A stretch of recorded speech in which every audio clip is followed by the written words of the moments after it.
السلام عليكم ورحمة الله وبركاته بسم الله الحمد لله والصلاة والسلام على رسول الله أما بعد কোরআন কেউ যদি কোরআনের শব্দগুলো বুঝে বুঝে পড়তে চায়, গ্রামাটিক্যাল বুঝে, যে কোনটা এক বচন, দ্বিবচন, বহুবচন, তারপরে হচ্ছে মুজাক্কার মুআন্নাস, মেল ফিমেল ওয়ার্ড ইত্যাদি ইত্যাদি। আসলে যেটা দরকার সেটা হলো যে কোরআনের কোন শব্দের অর্থটা কি, এটা হলো গ্রামাটিক্যাল জিনিসের মধ্যে সবচেয়ে বেশি জরুরি দরকার। যে এই শব্দের মানে কোন শব্দের কি অর্থ, এই জিনিসটা হলো কোরআনের সবচেয়ে বেশি জটিল, গ্রামার চেয়ে বেশি জটিল। আর খুঁজে পাওয়ার দিক থেকে কোরআনের শব্দের অর্থটা খুঁজে পাওয়া সবচেয়ে সহজ। কিন্তু গ্রামার কেউ যদি শিখে নেয় 2-4-5 ঘন্টাতে, তাহলে এরপরে যে জটিলতা থাকে সেটা হলো শব্দের অর্থটা জানা। আর শব্দের অর্থটা জানা যাচ্ছে যে কোনো জায়গা থেকে, যে কোনো অ্যাপস থেকে, কোরআন অ্যাপস থেকে কোন শব্দের কি অর্থ জানা যাচ্ছে। তো এমনকি কেউ যদি কোনো গ্রামার না জানে বা মাত্র 10 মিনিটের জন্য সে গ্রামারের ক্লাস করে, যে আমি 10 মিনিটে গ্রামার শিখতে চাই, তবুও সে 50% গ্রামার শিখে ফেলবে 10 মিনিটে। বলেই দিই, যেহেতু 10 মিনিটে, আমি 1 মিনিটে যদি বলি, 2 মিনিটে বলি, সমস্যাটা কি? যেমন হচ্ছে যে কোনো শব্দের দ্বিবচন হলে শেষে আলিফ নুন থাকবে। যেমন আমরা মসজিদ জানি, রব্বুন জানি, আল্লাহর একটা নাম রব্বুন, মালিক, মালিক ইয়ৌমিদ্দিন। তারপর ইয়ৌম শব্দটা জানি, ইয়ৌম মানে ডে, দিন, মালিক মানে বিচারক। তো এরকম অ্যারাবিক যে কোনো শব্দের শেষে যদি অ্যারাবিক মানে যে কোনো শব্দ মানে নাউন হতে হবে, যেটা জিনিস বা বোঝায়, নাম বোঝায়, আলিফ নুন থাকলে ওটা দ্বিবচন হয়ে গেল। এইরকম দ্বিবচন শব্দের বহুবচন বানানো যায় না, মুখস্থ করতে হয়। ঠিক সিঙ্গুলারটা বা মুফরাদটা বা একবচনটা যেভাবে মুখস্থ করতে হয়, যেমন মসজিদ মানে মসজিদ, বাইতুন মানে বাড়ি, কিতাবুন মানে বই, কলামুন মানে কলম, এই তো। রব্বুন মানে একজন রব, আল্লাহ। এই যে এতক্ষণ যে কথাগুলি বললাম, এর চাইতে জটিল কি? অর্থ জানি না। কেউ বলতেছে যে কলামুন মানে কি আমি জানি না, কিতাবুন মানে কি আমি জানি না, তাহলে তাকে ডিকশনারি যেতে হবে। এটা সবচেয়ে জটিল, অথচ এটা সবচেয়ে বেশি সহজে পাওয়া যায়। অ্যাপসের মধ্যে পাওয়া যায়, এখানে পাওয়া যায়, ওখানে পাওয়া যায়, হাজার পাওয়া যায়। এই গ্রামার তো পাওয়া যায় না। অথচ গ্রামারটা শিখতে 10 মিনিট, 20 মিনিট, আধা ঘন্টা, 1 ঘন্টা, 2 ঘন্টা, 5 ঘন্টা বা শেষ। এই একটা গেল। 2 নম্বর হচ্ছে যেমন না আবুদু। এই না আবুদুতে কেউ যদি বলে যে ভার্ব শিখতে চায়, তো ভার্ব শিখতে 1 মিনিট। যেমন না আবুদু, না আবুদু নাস্তাই, এখানে না আবুদু আছে। যদি কেউ পড়ে যে ইয়া আবুদু, তাহলে অর্থ হবে সে ইবাদত করে। তা থাকলে তা আবুদু তুমি ইবাদত করো, আলিফ থাকলে আমি ইবাদত করি, না আবুদু আবুদু আমি, নুন থাকলে না আবুদু আমরা ইবাদত করি। সেম ভার্বের ক্ষেত্রে প্রেজেন্ট অ্যান্ড ফিউচার, এটা হয়ে গেল 4টা শব্দ, আলিফ নুন তাইয়া, আবুদু না আবুদু তা আবুদু ইয়া আবুদু। সেম না নাস্তাইন, নাস্তাইন ইয়াস্তাইন, তাস্তাইন আস্তাইন নাস্তাইন, হয়ে গেল। এটা হচ্ছে প্রেজেন্ট ফিউচার, যেটা মুদারে বলে আরবি। এখন এইটার তো দ্বিবচন আছে, আবার মেয়ে আছে, এগুলি কি? আলিফ নুন আমি, আমরা, এটা ছেলে মেয়ে সবার জন্য, এক বচন দ্বিবচন সব। আলিফ আবুদু এক বচন, না আবুদু দ্বিবচন বা বহুবচন, এবং বহুবচন নারী পুরুষ সমান। তাহলে আমি আমরা, এটা শেষ হয়ে গেল। থাকলো তুমি সে, তুমিতে তা আবুদু। তো এই তা আবুদু যেটা, এটার শেষে আলিফ নুন বাড়িয়ে দিলে দুইজন হয়ে যায়, তা আবুদানি মানে 2 জন। আর যদি সকল পুরুষ হয় তাহলে তা আবুদু না, তাহলে তুমি একজন পুরুষ, তা আবুদু একজন, 2 জন, তা আবুদানি, তা আবুদু না তোমরা সবাই, হয়ে গেল। এখন মেয়েদের জন্য কি হবে? মেয়েদের জন্য তা আবুদুন আর শেষে যে ওয়াও নুন আছে, এটা ওয়াওটা ফেলে দিতে হবে, তা আবুদ না। তারপরে দ্বিবচন মহিলার একই, তা আবুদানি একই জিনিস। তাহলে এক বচনের জন্য কি হবে? তা আবুদু শেষে ইয়ানুন বাড়িয়ে দিতে হবে, তা আবুদি না, যেটা মুমিনিনের মতো, মুসলিমিনের মতো। কিন্তু মুসলিমিনা আর মুমিনিন এটা হচ্ছে নাউন, আর যদি তা থাকে তাহলে সেটা হবে তুমি একজন মহিলা, তা আবুদি না। এবার থাকলো সে, ইয়াবুদু, সে ইবাদত করে। তো এবার দুইজন কি আলিফ নুন বাড়াই দিলে হয়ে গেল, তা ইয়াবুদানি। আবার অনেক, তারা সকল পুরুষ, তাহলে বহুবচন কি ওয়াও নুন, একই সিস্টেম, তা আবুদুনার মতো। তাহলে ইয়াবুদুনা, মেয়েদের ক্ষেত্রে কি ইয়াবুদনা, দুইজনের মহিলার ক্ষেত্রে কি একই, সরি একজন মহিলার ক্ষেত্রে এবং দুইজনের মহিলার ক্ষেত্রে, অর্থাৎ সে একজন মহিলা এবং তারা দুজন মহিলা, এই ক্ষেত্রে শুধুমাত্র আপনাকে কপি করতে হবে, কপি পেস্ট। কপিটা কি, ওই যে তা আবুদু, তা আবুদানি যেটা ছিল তুমি, ওই তুমির একজন এবং দুইজন, ওইটাকে মেয়েদের জন্য এখানে পেস্ট করতে হবে। মানে যেটা হচ্ছে তুমি এবং তোমরা দুইজন পুরুষ ইবাদত করো, ওইটাই মেয়েদের জন্য সে এবং তারা দুইজন মহিলা ইবাদত করে। তাহলে এটা যদি আপনি ছবি দেখেন হয়ে গেল শেষ। আরবিক গ্রামার আপনার 50% গ্রামার শিখে শেষ, ভার্বের মোটামুটি অর্ধেক শেষ।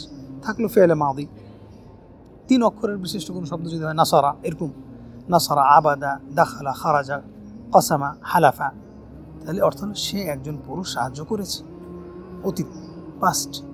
এরপরে কি থাকলো, এরপরে থাকলো কয়েকটা সাইন আছে, এই অতীতের সাইনগুলো শেষে থাকে।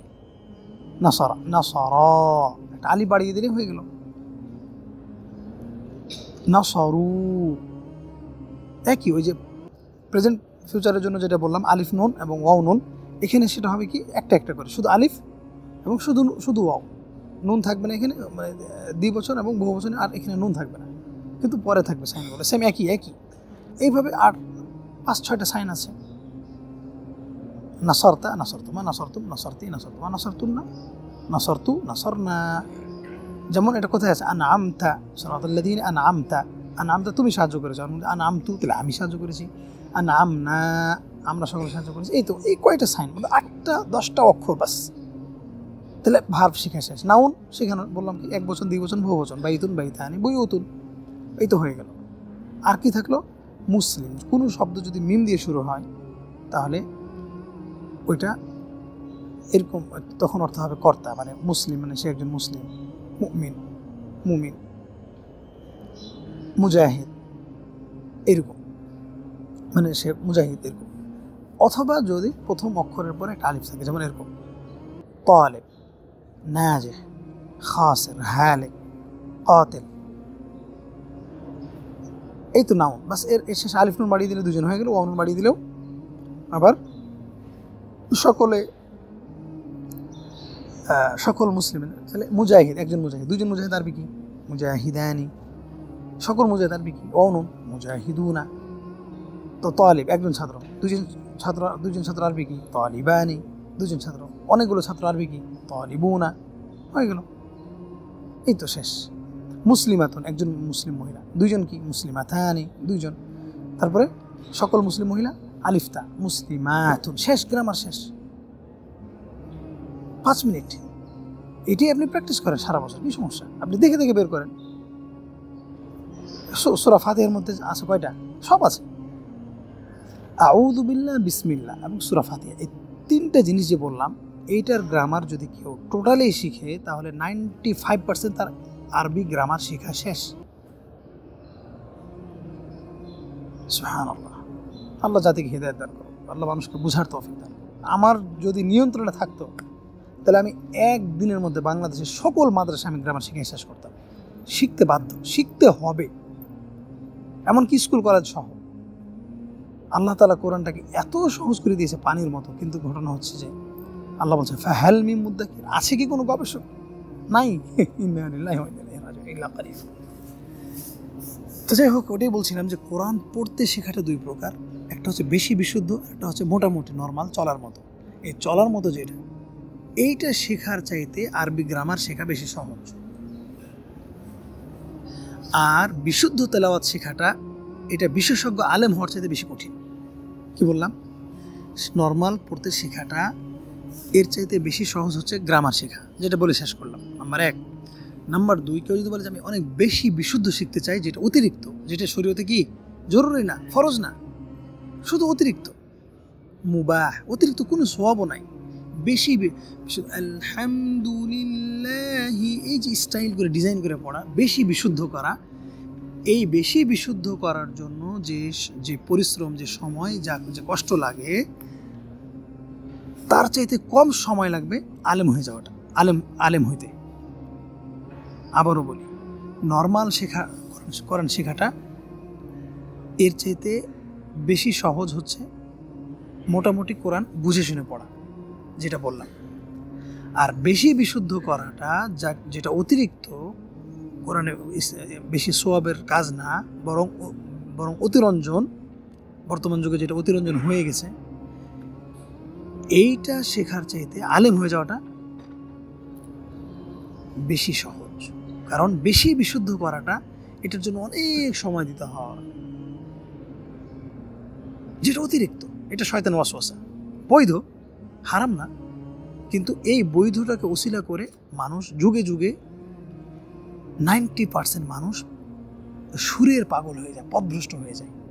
এবং আমি এটা চ্যালেঞ্জ করে বলতে পারি, মিন বাবিল বাসীরা, আমি আমার জানার দৃষ্টি, জ্ঞান অনুপাতে আলহামদুলিল্লাহ আল্লাহর সাহায্যে, যে মুসলিম যারা দাবি করে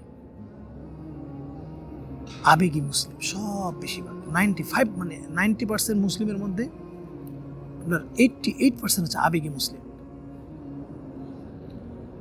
কিভাবে কোরআন পড়তে হবে, কিভাবে নামাজ, কিছুই জানে না, এমনি সব আবেগে চলতেছে ব্যাস। মানে অতিরঞ্জন অথবা ছাড়াছাড়ির মধ্যে আছে। এই জায়গা থেকে জাতিকে বের করে নিয়ে আসা, এটাই হচ্ছে সালাফিদের কাজ। সালাফিরা হচ্ছে একদম খাঁটি মানহাজ, একদম নবী ও রাসূল সাল্লাল্লাহু আলাইহি ওয়াসাল্লাম, সাহাবায়ে কেরামগণ যে আদর্শ রেখে গেছেন, ওই পথে ফিরিয়ে নিয়ে আসাটাই হচ্ছে সালাফিদের কাজ। আর এই জন্য আল্লাহ রাসূল সাল্লাল্লাহু আলাইহি ওয়াসাল্লামের যুগে সাহাবায়ে কেরামগণ 10 মিনিটে মুসলিম, 5 মিনিটে মুসলিম, একদম খাঁটি মুসলিম, পবিত্র মুসলিম, নিষ্পাপ। কেন? কারণ তারা না ছিল তাদের অতিরঞ্জন, না ছিল তাদের ছাড়াছাড়ি, না ছিল বাড়াবাড়ি, না ছিল ছাড়াছাড়ি। তারা, আর এটা বিশেষ তৌফিক মিন ইনদিল্লাহ, আল্লাহ যাকে দান করে সে এটা পায়। অন্যথায় তো কোরআন পৃথিবীতে কি অভাব আছে? কাফেররা কি কোরআন পড়ে, তারা পড়ে না? হেদায়েত পায় না। ইয়াহদি বিহি মান ইয়াশা ওয়া ইউদিল্লু বিহি কাযালিকা ইয়াহদি মান ইয়াশা ওয়া ইউদিল্লু মান ইয়াশা, কত আয়াত আছে এভাবে। তো যাই হোক, আশা করি কথাগুলো বুঝার মতো মানুষ পাওয়া যাবে ইনশাআল্লাহ। আল্লাহ সবাইকে বুঝার আমল করার তৌফিক দান করুন। বিল্লাহি তাওফীক, আসসালামু আলাইকুম ওয়া রাহমাতুল্লাহি ওয়া বারাকাতুহু। সুবহানাকাল্লাহুম্মা ওয়া বিহামদিকা আশহাদু আল্লা ইলাহা ইল্লা আনতা আস্তাগফিরুকা ওয়া আতুবু ইলাইক। আসসালামু আলাইকুম ওয়া রাহমাতুল্লাহি ওয়া বারাকাতুহু।